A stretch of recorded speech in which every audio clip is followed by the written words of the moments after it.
Hello everyone and welcome to the first video of Sudokumaniacs.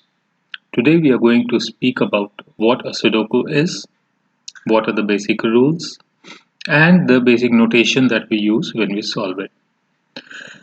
So to begin with, a Sudoku is a logical number placement game where a few digits would be given and we need to use those as clues to fill up the grid in such a way that every row, column and box contains the digits 1 to 9 without any number repeating.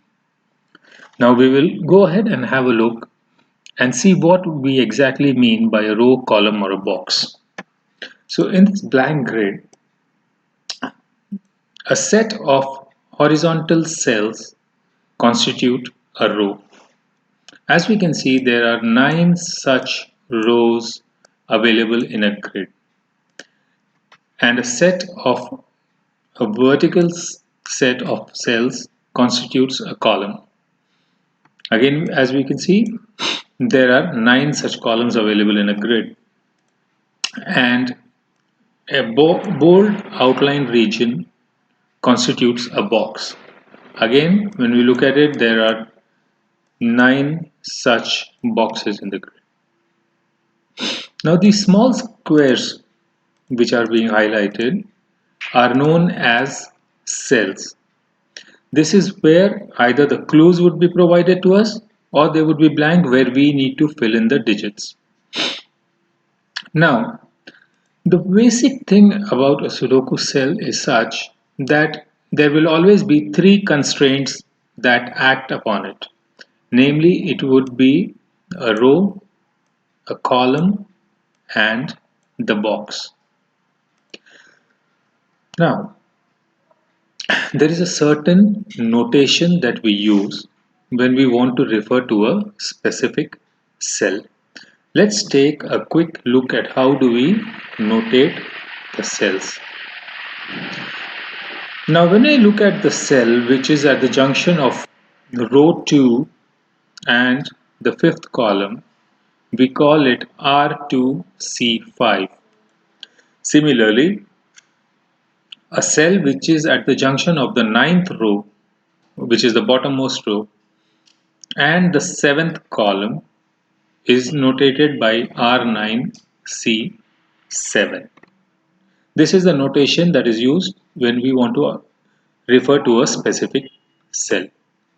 Coming back to our grid, so as we were discussing, let's talk about this cell which is the R2C5 cell. Now as I said, there will always be 3 constraints. It would be the entire row 2, the column 5 and the box 2 to which this cell belongs. What this basically means is the highlighted gray areas share some constraint with this specific cell. In other words, if a number is placed in this cell R2C5, it can never occur again in any of the shaded cells. Because when we look at it, this is part of the second row, so the number cannot repeat. Vertically, it is part of column 5, so the digit cannot repeat. And since this cell is in box 2, the digit cannot repeat. So when we look at it, there are 20 such gray cells where the digit cannot repeat. And these are known as buddy cells. Every cell in a Sudoku grid has 20 such buddy cells. Let's take another cell for example. Now when we look at R6C7, it is governed by the row 6, the row 7 and the box 6. Sorry, it was the column 7, not row 7. So it is row 6, column 7 and box 6. Again, when we count the number of shaded cells, it will be 20.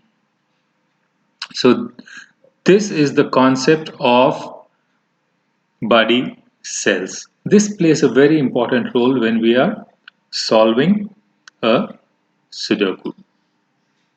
Now we'll go to the first basic step that we do when we start off with a Sudoku.